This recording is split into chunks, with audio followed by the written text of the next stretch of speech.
If you're watching this video, that means you were not lucky to get through the H1B lottery this year. I sincerely wish you were not in this position, but now that you're in this position, let's not lose hope. Yes, you were in a terrible situation and this country needs an immigration reform, but that's not something we can control. So let's discuss the 6 options that you have if your H1B wasn't picked.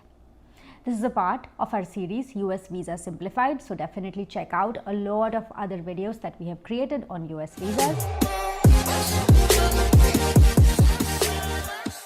And if you're new today, I'm Priya from It's OK Yaar, and It's OK Yaar is a content platform for South Asian immigrants, and we aim to educate, entertain and empower them.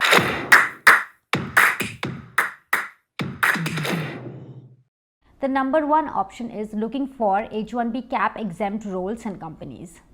For those who aren't aware about H1B cap exempt basically is an H1B visa that does not require you to go through via lottery. It's usually available for a lot of non-profits and higher education institutions. However, if you are in IT and you are wondering that there will not be enough available jobs from an IT field, actually check it out, because a lot of these non-profit and higher education institutions do have a lot of IT related jobs as well.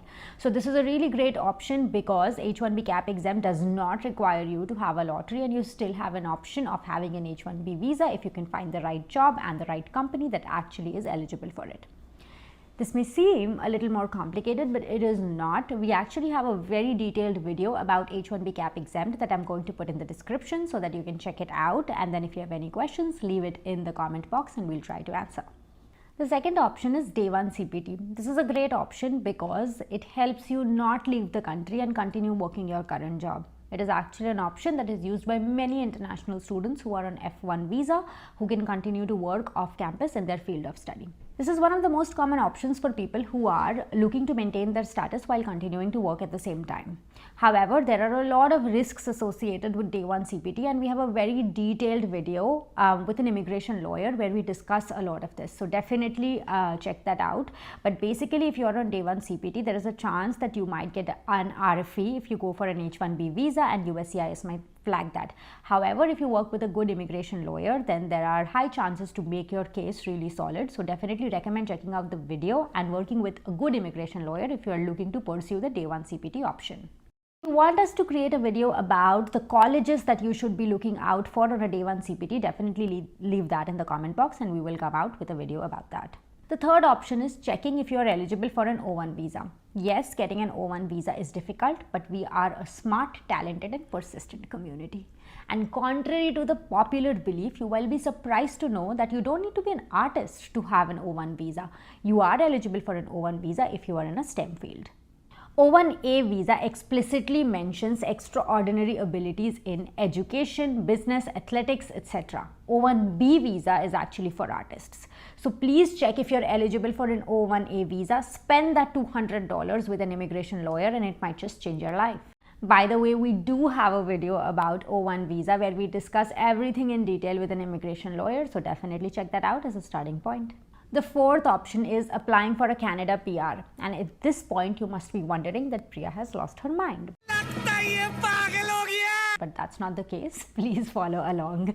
Basically what I'm trying to say is Canada has a much more relaxed immigration policy and they're looking for skilled workers. So you definitely have a better shot at getting that PR option for Canada. Of course, every country has its own challenges and Canada has a lot of other challenges. But if you explore this PR option, then it will make a lot of sense for you, the next option that I will be talking about. So definitely check out the Canada PR because they are looking for skilled immigrants and then you are looking to move to a new country, and it's a win-win for everyone. The next option is actually moving to another country for at least a year and then coming back to US on an L1A visa. This is actually a really great option because personally I have come to the US on an L1A visa, and then that makes you eligible for an EB1C green card which has no wait time. But the way this works is basically if your company is a global company and they have branches in another country, then it is worth pursuing if you are eligible to transfer to a different country or location and work there for at least a year in a managerial capacity. If you have done that in a managerial capacity, then you become eligible for L1A, and that opens doors for an EB1C green card, which allows you to move back and then pursue that green card, which will make your stay in the US much more seamless than being on an H1B visa. The next option is go back home and try again later. As much as this does not sound like an ideal option, but that is the option you're left with if you have no other choices, and it might not be the worst thing, considering a lot of things happen for a good reason, and that might not seem the case when it's happening at that moment.